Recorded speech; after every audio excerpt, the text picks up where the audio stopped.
Welcome to this week's SIIA Executive Spotlight. I am delighted to be joined today by James Messer. James is the founder and CEO of goTranverse. If you're not familiar with goTranverse, they provide a cloud-based billing and revenue automation platform. James, thank you very much for being with us here today. Well, thank you for having me. So let's start at the beginning. Back in 2008, you founded goTranverse. Can you talk about what led you to found the company, and what advice would you give entrepreneurs today who are looking to start a SaaS business? Well, I'd love to. Actually, I'll take that in reverse order then. My advice to entrepreneurs starting a SaaS business is simply to address an obvious market need with greater quality, efficiency, and transparency. I guess, obviously, above and beyond what's currently available in the marketplace. In my case, like most grand challenges, and I like to solve big problems, so there's nothing more difficult than building the world's finest cloud billing and revenue automation platform, or what we now refer to as agile monetization platform. So this is the fourth billing company that I've helped build. Each of the others are now market leaders, and it's my distinct pleasure to compete against these companies today. The common theme on the founding of each of these other companies is that they were founded to address a specific market need. In this case, whether it was bringing client-server technology to the global billing market, supporting GSM telephony, broadband, or satellite businesses, or in this case of goTranverse, bringing the first native cloud billing company to the market to support the revolution in cloud-based services. Great. So in order for companies, I mean, you talked about the competitive market out there, and in order for companies to gain market share quickly and ensure top line growth, they need to be able to adopt innovative revenue and pay models. Can you talk about what you're seeing, in how companies are leveraging new business models to drive revenue growth? Sure. In short, market leading companies are launching and supporting cloud-based services, and they're very emphatic about what they need to support. And that is more than just simple subscriptions on the monetization front. So their customers are demanding really to pay for what they consume. We refer to this as usage or consumption-based pricing. That means their product and marketing departments, they need to have the utmost flexibility to offer any combination of one-time purchases, subscriptions, and dynamic or usage-based pricing. This goes to the heart of what is native cloud computing. These spikes in demand, they really necessitate the ability to utilize compute resources on demand.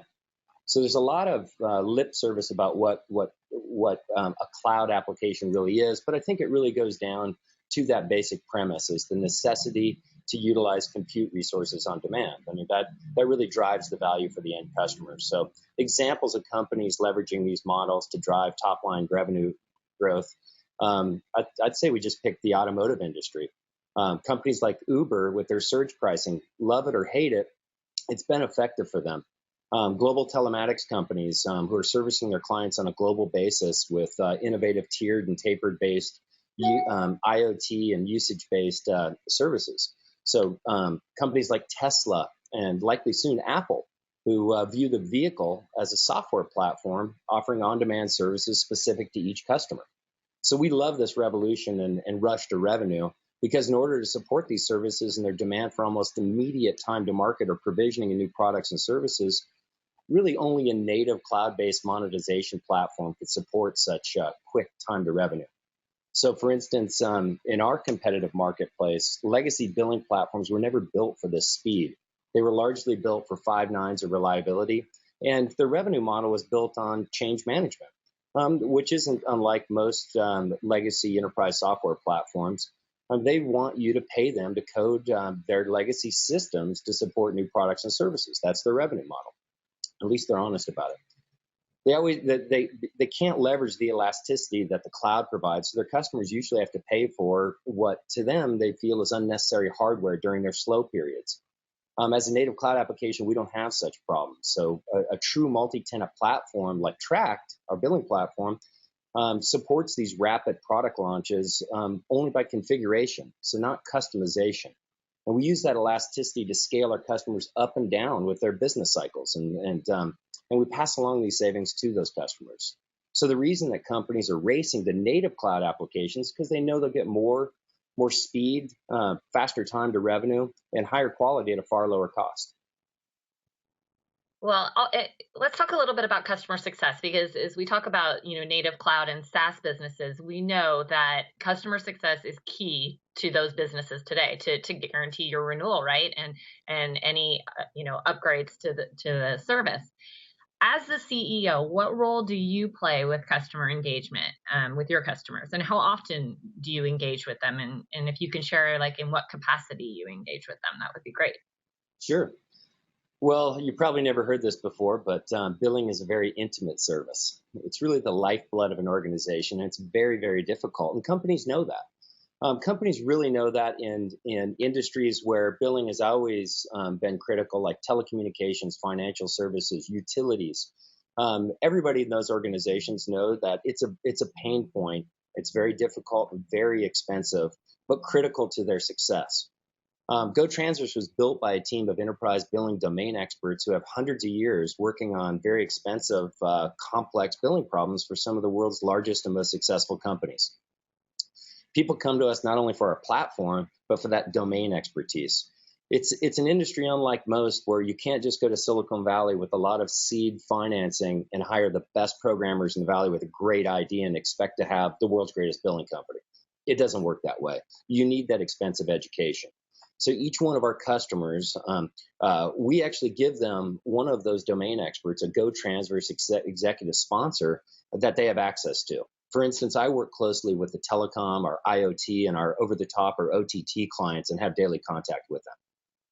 We call it a white glove approach or a concierge approach. That's fantastic.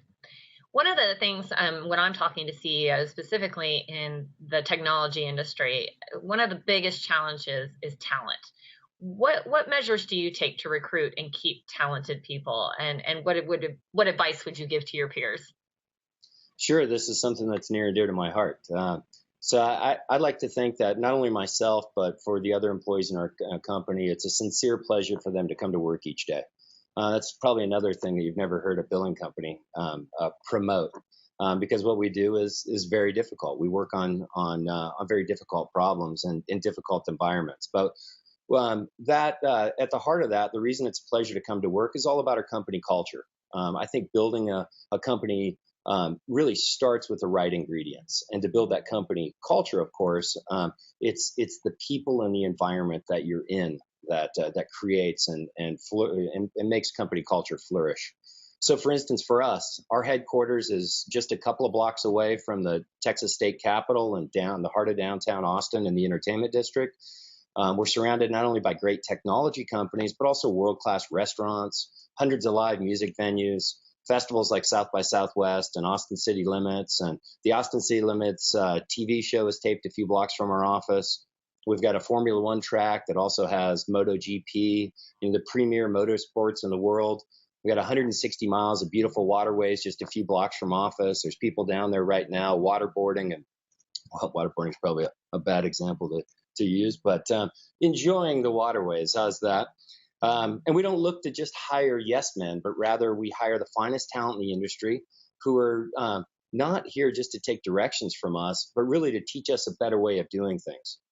These things are important, and these people also have to be able to enjoy themselves. So without having a great sense of humor and a great work ethic, they're probably not going to fit in at goTranverse. In other words, they have to be likable and good people. I have to enjoy coming to work and spending time with these people. So life's entirely too short to work with the alternative. Did I mention there's no personal income tax in Texas? And we have multiple Grammy Award-winning musicians play our company parties. You're not only going to have people knocking on your door to work for goTranverse, you're going to have everybody moving to Austin. Well, there's a lot of bad allergies here, so we want to be really selective on how many people come from California. So there's a vetting process. We'll work with you guys on that, though. That's great. James, finally, how do you define success? That's of course a loaded question, but I'll just, of course, for myself, as your question was focused, I think it's more than just optimizing profit and shareholder value. Of course, that's a primary role in building any company. You're not going to be too successful in raising funds without that, but they're not the only metric that really matters. I don't believe you're successful unless you're satisfied with what you've accomplished. And that usually includes overcoming hardship or failure with enthusiasm, as Winston Churchill would say. Satisfaction or success also comes from other areas.